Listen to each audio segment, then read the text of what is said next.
ओम नमो भगवते वासुदेवाय नमः। आज आप सभी सुनेंगे सभी मनोकामनाओं की पूर्ति करने वाली गुरुवार की पावन पौराणिक कथा। मान्यता के अनुसार आज के दिन जो भी व्यक्ति व्रत रखता है और व्रत कथा को सुनता है, उसकी समस्त मनोकामनाएं पूर्ण होती हैं। गुरुवार के दिन व्रत कथा सुनना बेहद शुभ माना जाता है।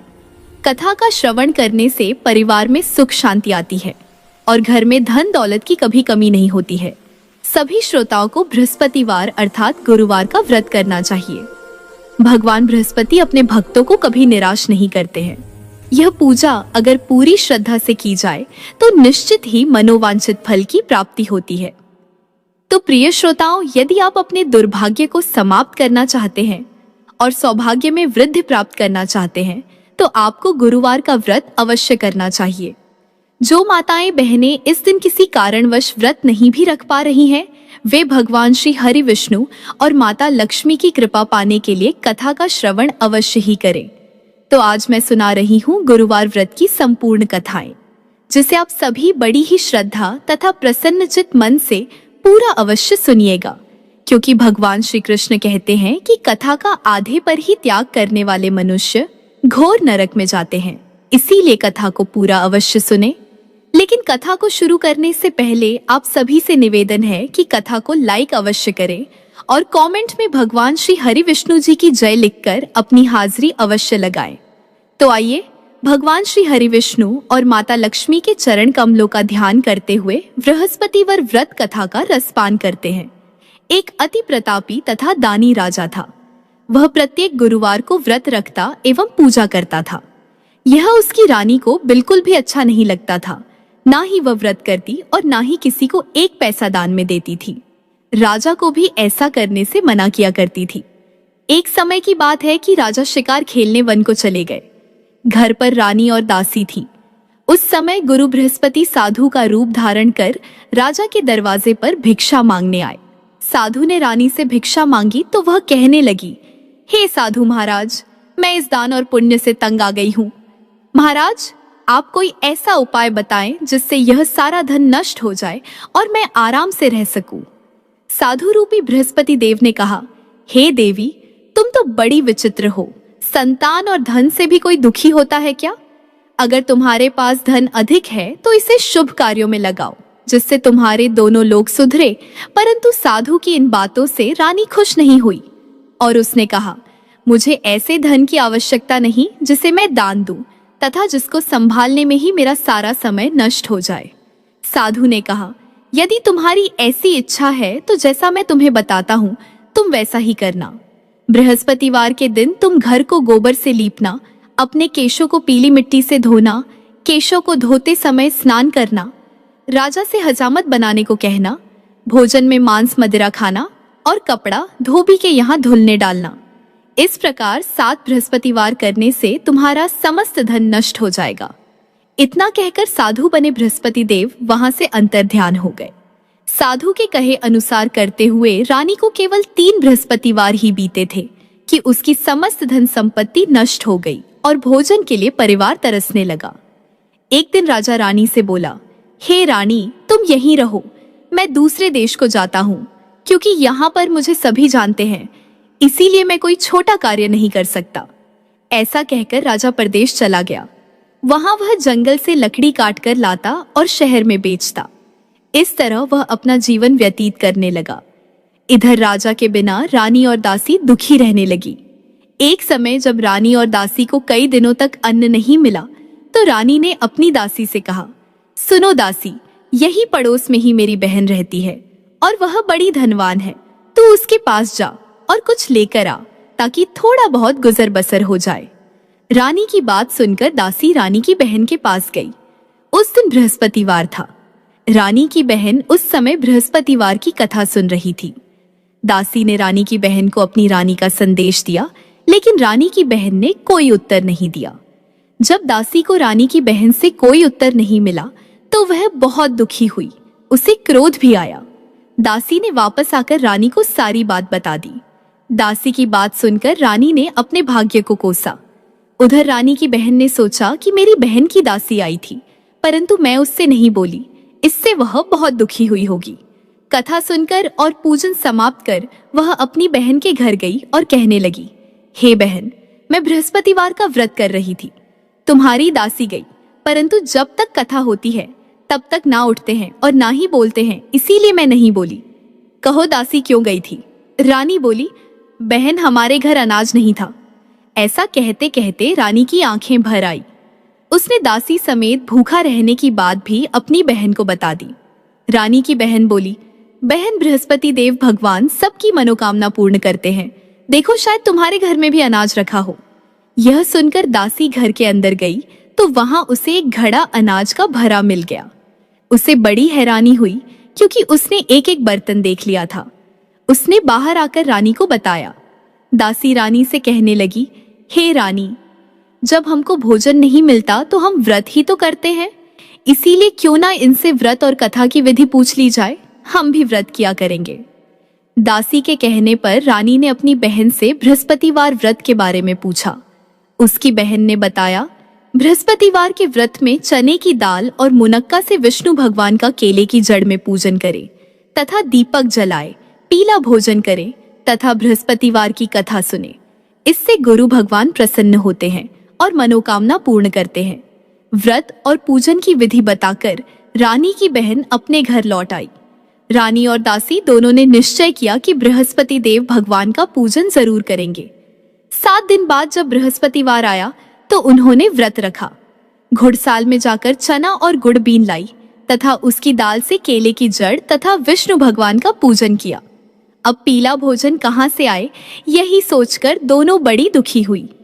परंतु उन्होंने बृहस्पतिवार का व्रत किया था, इसीलिए बृहस्पति देव एक साधारण व्यक्ति के रूप में आए और 2 थालों में पीला भोजन देकर बोले, हे दासी, यह भोजन तुम्हारे लिए और तुम्हारी रानी के लिए है, इसे तुम दोनों ग्रहण करना। दासी भोजन पाकर बहुत प्रसन्न हुई। उसने रानी को सारी बात बताई। उसके बाद से रानी और दासी प्रत्येक बृहस्पतिवार को गुरु भगवान का व्रत और पूजन करने लगी। बृहस्पति भगवान की कृपा से उनके पास धन हो गया, परंतु रानी फिर पहले की तरह आलस्य करने लगी। तब दासी बोली, देखो रानी, तुम पहले भी इस प्रकार आलस्य करती थी, तुम्हें धन के रखने में कष्ट होता था, इस कारण सभी धन नष्ट हो गया। अब गुरु भगवान की कृपा से धन मिला है तो फिर तुम्हें आलस्य होता है। बड़ी मुसीबतों के बाद हमने यह धन पाया है, इसीलिए हमें दान पुण्य करना चाहिए। अब तुम भूखे मनुष्य को भोजन कराओ, प्याऊ लगवाओ, ब्राह्मणों को दान दो, कुआं तालाब बावड़ी आदि का निर्माण कराओ, मंदिर पाठशाला बनवाकर ज्ञान दान दो, कुंवारी कन्याओं का विवाह करवाओ, अर्थात धन को शुभ कार्यों में खर्च करो, जिससे तुम्हारे कुल का यश बढ़े तथा स्वर्ग प्राप्त हो और पितृ प्रसन्न हो। दासी की बात मानकर रानी शुभ कर्म करने लगी और उसका यश चारों ओर फैलने लगा। एक दिन रानी और दासी आपस में विचार करने लगी कि ना जाने राजा किस दशा में होंगे। उनकी कोई खोज खबर भी नहीं है। उन्होंने श्रद्धा पूर्वक बृहस्पति भगवान से प्रार्थना की कि हे बृहस्पति देव महाराज, राजा जहाँ कहीं भी हो शीघ्र वापस आ जाए। उधर राजा प्रदेश में बहुत दुखी रहने लगा। वह प्रतिदिन जंगल से लकड़ी बीनकर लाता और उसे शहर में बेचकर अपने दुखी जीवन को बड़ी कठिनता से व्यतीत करता। एक दिन दुखी हो अपनी पुरानी बातों को याद करके वह रोने लगा और उदास हो गया।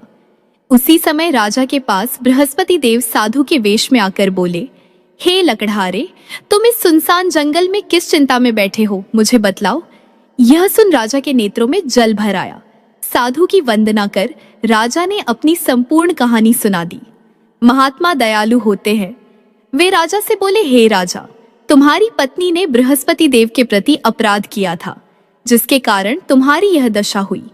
अब तुम चिंता मत करो, भगवान तुम्हें पहले से अधिक धन देंगे। देखो, तुम्हारी पत्नी ने बृहस्पतिवार का व्रत प्रारंभ कर दिया है। अब तुम भी बृहस्पतिवार का व्रत करके चने की दाल और गुड़ जल के लोटे में डालकर केले का पूजन करो। फिर कथा कहो या सुनो, भगवान तुम्हारी सब कामनाओं को पूर्ण करेंगे। साधु की बात सुनकर राजा बोला, हे साधु महाराज, लकड़ी बेचकर तो इतना पैसा भी नहीं बचता जिससे भोजन के उपरांत कुछ बचा सकूं। मैंने रात्रि में अपनी रानी को व्याकुल देखा है। मेरे पास कोई साधन नहीं है जिससे उसका समाचार जान सकूं। फिर मैं कौन सी कहानी कहूं, यह भी मुझको मालूम नहीं है।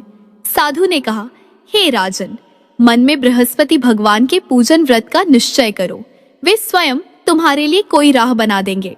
बृहस्पतिवार के दिन तुम रोजाना की तरह लकड़ियां लेकर शहर में जाना, तुम्हें रोज से 2 गुना धन मिलेगा, जिससे तुम भली भांति भोजन कर लोगे तथा बृहस्पति देव की पूजा का सामान भी आ जाएगा। जो तुमने बृहस्पतिवार की कहानी के बारे में पूछा है वह इस प्रकार है। प्राचीन काल में एक बहुत ही निर्धन ब्राह्मण रहता था।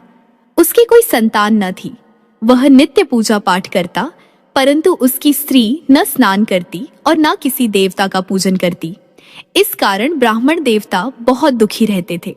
भगवान की कृपा से ब्राह्मण के यहाँ एक कन्या उत्पन्न हुई और कन्या बड़ी होने लगी। प्रातः स्नान करके वह भगवान विष्णु का जप करती, बृहस्पतिवार का व्रत भी करने लगी। पूजा पाठ समाप्त कर पाठशाला जाती तो अपनी मुट्ठी में जौ भर के ले जाती और पाठशाला के मार्ग में डालती जाती। लौटते समय वही जौ स्वर्ण के हो जाते तो उनको बीन कर घर ले आती। एक दिन वह बालिका सूप में उन सोने के जौ को फटक कर साफ कर रही थी कि तभी उसकी माँ ने देख लिया और कहा कि हे बेटी, सोने के जौ को फटकने के लिए सोने का सूप भी तो होना चाहिए। दूसरे दिन गुरुवार था। कन्या ने व्रत रखा और बृहस्पति देव से सोने का सूप देने की प्रार्थना की। बृहस्पति देव ने उसकी प्रार्थना स्वीकार कर ली। रोजाना की तरह वह कन्या जौ फैलाती हुई पाठशाला चली गई।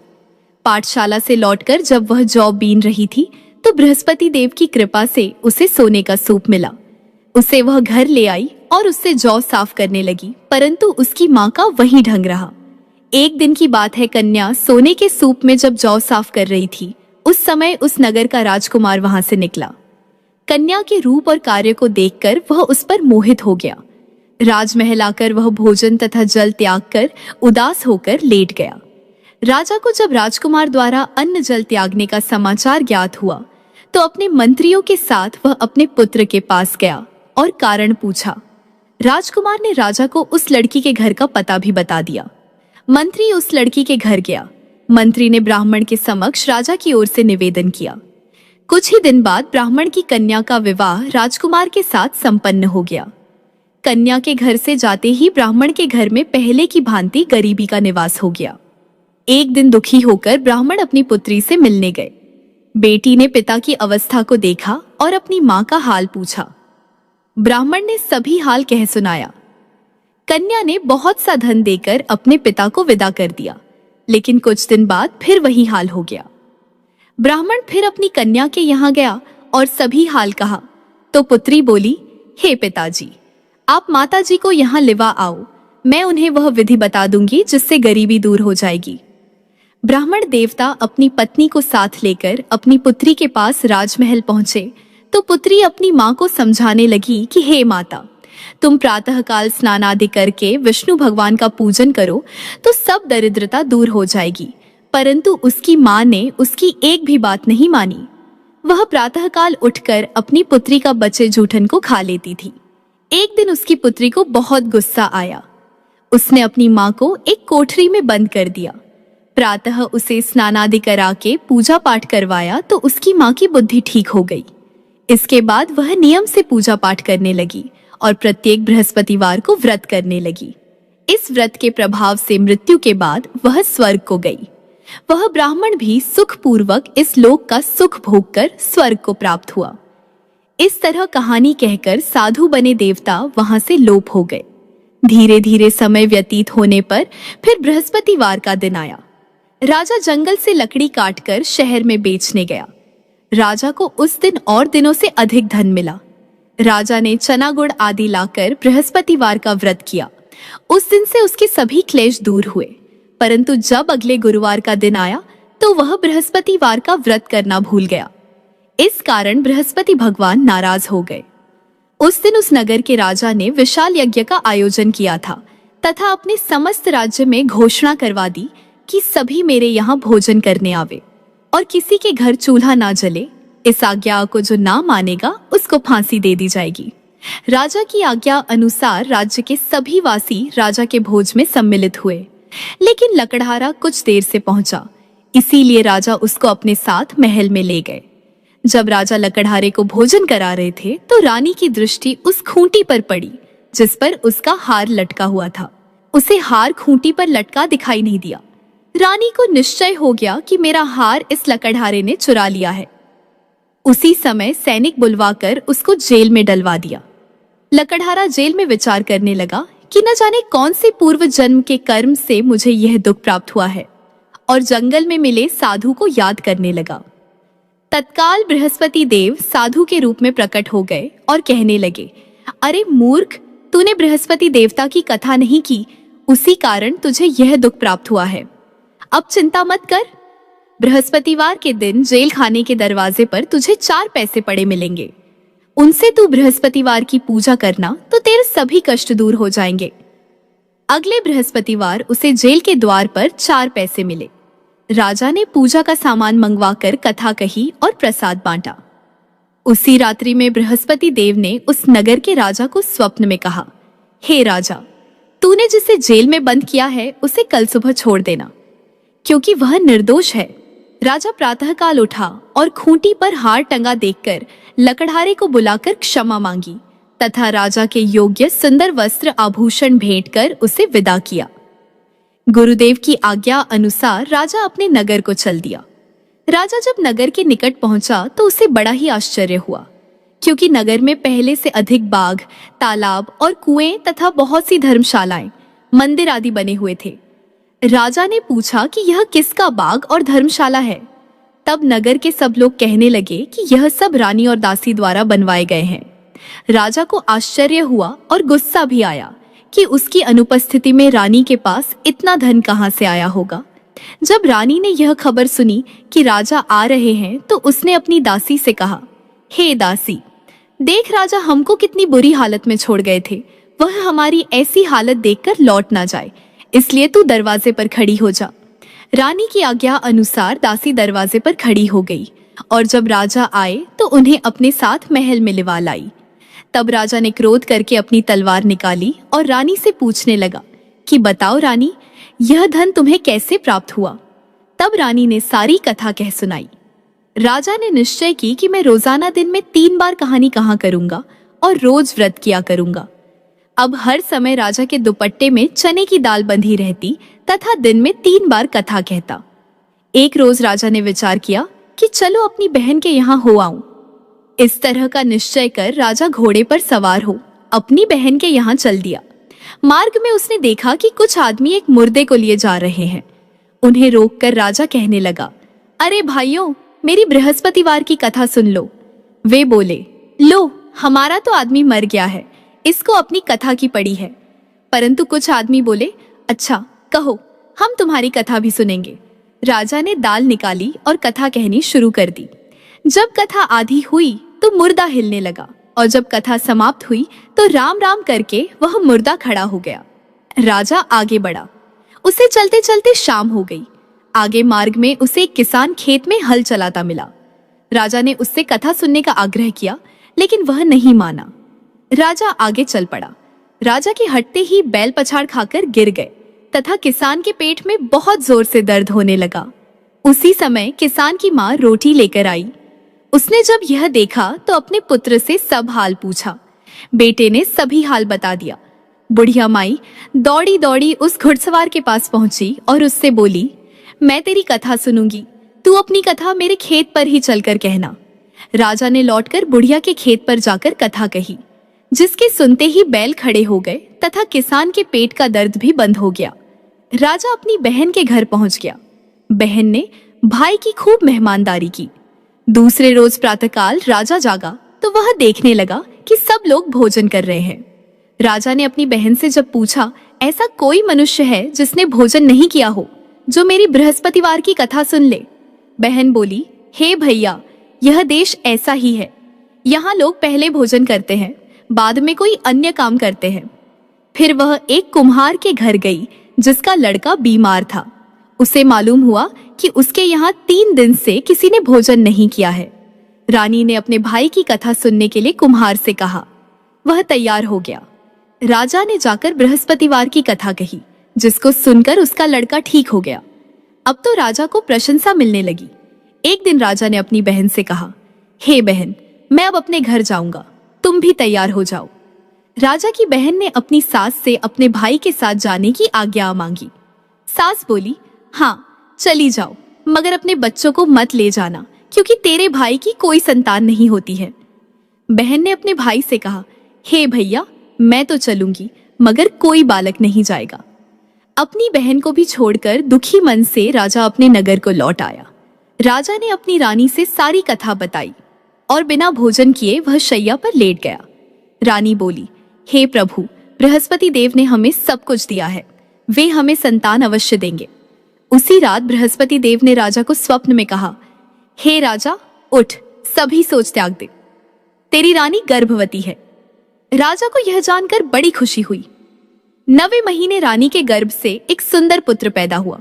तब राजा बोला, हे रानी, स्त्री बिना भोजन के रह सकती है, परंतु बिना कहे नहीं रह सकती। जब मेरी बहन आए तो तुम उससे कुछ मत कहना। रानी ने हाँ कर दी। जब राजा की बहन ने यह शुभ समाचार सुना तो वह बहुत खुश हुई तथा बधाई लेकर अपने भाई के यहाँ आई। रानी ने तब उसे आने का उलाहना दिया। जब भाई अपने साथ ला रहे थे तब टाल गई, उनके साथ न आई और आज अपने आप ही भागी भागी बिना बुलाए आ गई। तो राजा की बहन बोली, भाई, मैं इस प्रकार न कहती तो तुम्हारे घर औलाद कैसे होती। बृहस्पति देव सभी कामनाएं पूर्ण करते हैं। जो सद्भावना पूर्वक बृहस्पतिवार का व्रत करता है एवं कथा पढ़ता है अथवा सुनता है और दूसरों को सुनाता है, बृहस्पति देव उसकी सभी मनोकामनाएं पूर्ण करते हैं, उनकी सदैव रक्षा करते हैं। जो संसार में सद्भावना से गुरुदेव का पूजन एवं व्रत सच्चे हृदय से करते हैं, उनकी सभी मनोकामनाएं वैसे ही पूर्ण होती हैं जैसे ही सच्ची भावना से रानी और राजा ने बृहस्पति देव की कथा का गुणगान किया तो उनकी सभी इच्छाएं बृहस्पति देव जी ने पूर्ण की। अनजाने में भी बृहस्पति देव की उपेक्षा न करें, ऐसा करने से सुख शांति नष्ट हो जाती है। इसीलिए सबको कथा सुनने के बाद प्रसाद लेकर जाना चाहिए। हृदय से उनका मनन करते हुए जयकारा बोलना चाहिए। बोलिए श्री हरि विष्णु की जय, बृहस्पति देव की जय। प्रिय भक्तजनों, आइए सुनते हैं बृहस्पतिवार की दूसरी कथा। एक दिन इंद्र बड़े अहंकार से अपने सिंहासन पर बैठे थे और बहुत से देवता, ऋषि, गंधर्व, किन्नर आदि सभी सभा में उपस्थित थे। जिस समय बृहस्पति जी वहां पर आए तो सब के सब उनके सम्मान के लिए खड़े हो गए, परंतु इंद्र गर्व के मारे खड़े नहीं हुए। यद्यपि इंद्र सदैव उनका आदर किया करता था। बृहस्पति जी अपना अनादर समझते हुए वहां से उठकर चले गए। तब इंद्र को बड़ा शोक हुआ कि मैंने गुरु जी का अनादर कर दिया, मुझसे बड़ी भारी भूल हो गई। गुरु जी के आशीर्वाद से ही मुझको यह वैभव मिला है, उनके क्रोध से यह सब नष्ट हो जाएगा। इसीलिए उनके पास जाकर उनसे क्षमा मांगनी चाहिए, जिससे उनका क्रोध शांत हो जाए और मेरा कल्याण हो। ऐसा विचार कर इंद्र उनके स्थान पर गए। जब बृहस्पति जी ने अपने योग बल से यह जान लिया कि इंद्र क्षमा मांगने के लिए आ रहा है, तब क्रोधवश उनसे भेंट करना उचित न समझकर अंतर्ध्यान हो गए। जब इंद्र ने बृहस्पति जी को घर पर न देखा, तब निराश होकर लौट आए। जब दैत्यों के राजा विश्वकर्मा को यह समाचार विदित हुआ, तो उसने अपने गुरु शुक्राचार्य की आज्ञा से इंद्रपुरी को चारों तरफ से घेर लिया। गुरु की कृपा न होने के कारण देवता हारने व मार खाने लगे।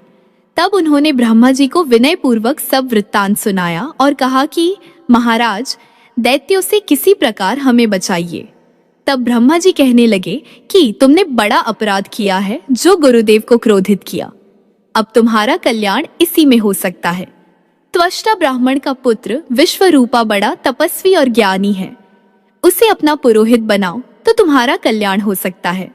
यह वचन सुनते ही इंद्र त्वष्टा के पास गए और बड़ी विनीत भाव से कहने लगे कि आप हमारे पुरोहित बनिए, जिससे हमारा कल्याण हो। त्वष्टा ने उत्तर दिया कि पुरोहित बनने से तपोबल घट जाता है, परंतु तुम बहुत विनती करते हो, इसीलिए मेरा पुत्र विश्वरूपा पुरोहित बनकर तुम्हारी रक्षा करेगा। विश्वरूपा ने पिता की आज्ञा से पुरोहित बनकर ऐसा यत्न किया कि हरि इच्छा से विश्वकर्मा को युद्ध में जीतकर अपने इंद्रासन पर स्थित हुआ। विश्वरूपा के 3 मुख थे।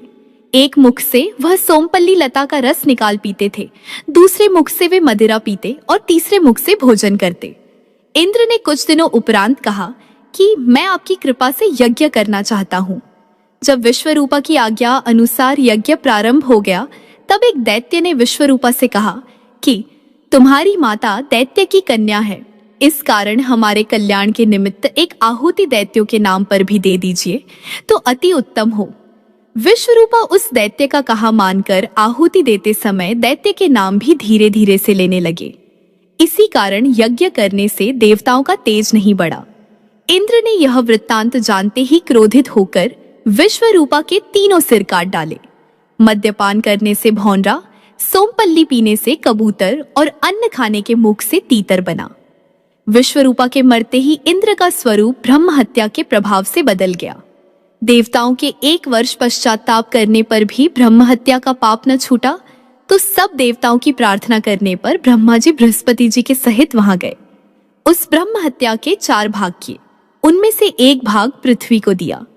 इसी कारण कहीं कहीं धरती ऊंची नीची और बीज बोने के लायक भी नहीं होती। साथ ही ब्रह्मा जी ने यह वरदान दिया, जहां पृथ्वी में गड्ढा होगा कुछ समय पाकर स्वयं भर जाएगा। दूसरा भाग वृक्षों को दिया, जिससे उनमें से गोंद बनकर बहता है। इस कारण गूगल के अतिरिक्त सब गोंद अशुद्ध समझे जाते हैं। वृक्षों को यह वरदान दिया कि ऊपर से सूख जाने पर जड़ फिर फूट जाती है। तीसरा भाग स्त्रियों को दिया, इसी कारण स्त्रियां हर महीने रजस्वला होकर पहले दिन चांडालनी, दूसरे दिन ब्रह्मघातिनी, तीसरे दिन धोबिन के समान रहकर चौथे दिन शुद्ध होती है और संतान प्राप्ति का उनको वरदान दिया। चौथा भाग जल को दिया, जिससे फेन और शैवाल आदि जल के ऊपर आ जाते हैं। जल को यह वरदान मिला कि जिस चीज में डाला जाएगा वह भारहीन हो जाएगी। इस प्रकार इंद्र को ब्रह्म हत्या के पाप से मुक्त किया। जो मनुष्य इस कथा को पढ़ता या सुनता है उसके सब पाप बृहस्पति जी महाराज की कृपा से नष्ट होते हैं। बोलिए श्री हरि विष्णु की जय, बृहस्पति देव की जय। प्रिय भक्तगणों, उम्मीद करती हूँ आपको हमारी यह कथा अवश्य ही पसंद आई होगी। पसंद आई है तो इसको लाइक करके चैनल को सब्सक्राइब अवश्य कर लें।